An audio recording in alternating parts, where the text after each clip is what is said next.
안녕하세요. 5분 투자로 성공을 드리는 온더업입니다.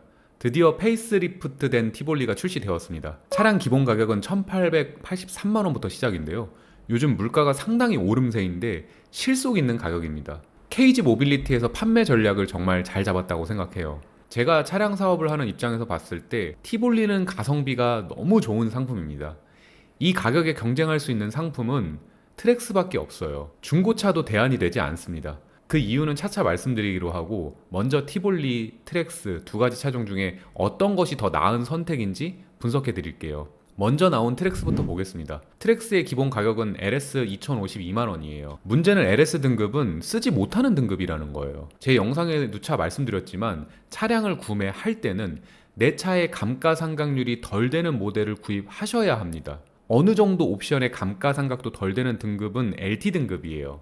물론 AC 등급도 괜찮긴 하나 근소하지만 LT 등급이 감가가 덜합니다. 따라서 트랙스의 가성비 등급은 2,366만원이라고 보시면 돼요. 2,366만원이면 중요한 옵션인 버튼 시동, 열선 시트, 후방 주차 보조 등 운전의 필수 옵션과 편의 옵션 등이 포함됩니다. 이번엔 티볼리를 볼게요. 1.5 터보 모델도 있지만 사실 차량을 판매하는 입장에서 봤을 때 티볼리를 운전하시는 고객층 분들은 고출력을 바라지는 않으셔서요. 따라서 가성비로 보자면 1.6 가솔린 모델입니다. 트랙스와 비슷한 등급은 V3 등급인데요. 그리고 파퓰러 패키지를 넣으시면 2,374만원이 V3의 가성비 조합입니다. 그러면 아까 말씀드린 트랙스 LT 등급과 거의 같은 가격인데요. 여기에 티볼리는 통풍 시트, 루프렉, 우적 감지가 들어가 있기 때문에 가성비로는 조금 더 낫다라고 보고 있어요. 자, 여기서 핵심은 제가 트랙스 LS 등급은 감가가 심하기 때문에 차라리 LT 등급을 사시는 게 낫다라고 말씀드렸습니다. 하지만 티볼리엔 가성비 등급이 하나 더 있는데요. 바로 V1 등급입니다.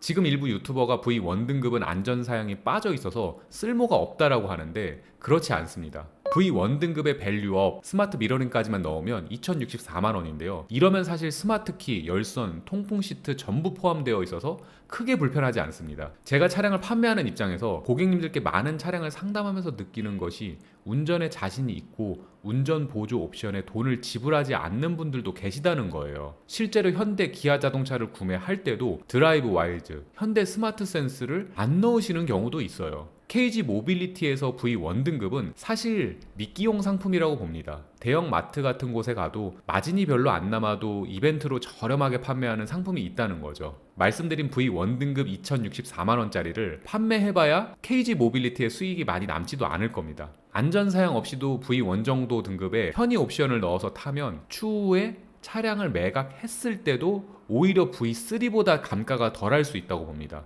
따라서 소비자님은 내 운전 성향을 확인하고 V1 등급의 2,064만원 차량가도 좋은 선택이 될 수 있습니다. 이게 트랙스 LT 등급과 다른 점이에요. 결정하실 때 외부 디자인에 대한 분명 개인 호불호가 있으실 겁니다. 트랙스는 젊은 남성분들이 더 선호하시고 티볼리는 여성분들이 좀 더 많습니다. 티볼리의 레드 패키지만 봐도 여성 고객을 타겟으로 잡았다고 알 수 있어요. 두 차종 모두 연비에는 큰 차이가 없으며 안정성도 우수합니다. 색상을 고르신다면 예전에는 화이트 색상이 장가 보전에 우수했는데 새로 페리된 티볼리는 댄디블루 색상만 아니면 감가가 크진 않겠습니다. 내장 색상 같은 경우는 그레이 투톤이 당장 볼 때 예쁘겠으나 아무리 청소를 잘 해도 옷감의 색상이 시트에 이염되기 때문에 향후에 더러워 보입니다. 추가로 소형 SUV를 중고차로 고려하셨던 분들은 절대 중고차를 구입하지 말라고 말씀드립니다. 얼마 전부터 중고차 매매상을 하시는 분들이 중소형 SUV의 할인과 판매 광고를 많이 하시더라고요. 분명 신차가가 이렇게 낮아지면 중고차의 반사 효과가 있기 때문에 판매자들이 그러는 겁니다. 그리고 포인트가 하나 더 있는데요. 티볼리는 카탈로그에 보시다시피 국내 최장 보증 기간을 명시했습니다. 신차 구매 시 보증 기간을 많이 안 보시는데요. 저는 이 부분이 상당히 중요한 것임을 시청자님께 강조드립니다. 차량을 구매하실 때 워런티 비용도 생각보다 굉장한 비중을 차지해요. 당연히 구매자는 오래 받으면 좋은 것이고 이번에 티볼리는 5년에 10만 킬로 보증을 내세웠는데 상당한 메리트가 있습니다. 현재 엔카에서 19년식 5만 킬로 무사고인 베리뉴 티볼리 가격이 1,400만원 정도 하는데 절대 사시면 안 되고요. 1,400 주고 그 차를 구입하면 상사에서 매입했던 가격은 1,200만 원일 텐데요. 5년이 지났으니 상태가 떨어졌을 것이고 보증은 끝이 임박했을 거예요. 중고차 구입 시 보증을 해준다 해도 그 기간이 짧고 제조사에서 보증해주는 것처럼 서비스가 우수하지 않습니다. 중고차를 앞으로 5년 더 탄다고 했을 때 1,400에 사서 5년 후에는 단가가 200에서 300만 원밖에 안 남아요. 때문에 신차를 2,000에 구매할 수 있으면 5년을 보증 받으며 타고 1,200만 원에 매각하는 것이 훨씬 경제적인 것입니다. 저는 차량을 판매하고 대여하는 사업자로서 경제성을 우선에 두고 있음을 다시 한번 말씀드립니다. 또 한 가지 덧붙이면 쌍용보단 쉐보레 차량의 감가가 더 심한 편이에요.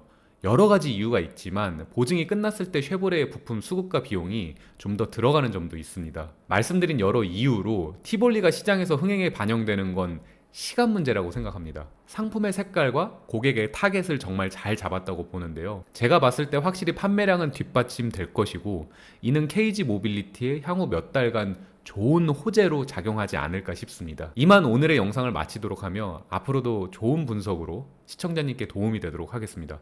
구독과 좋아요 부탁드립니다. 감사합니다.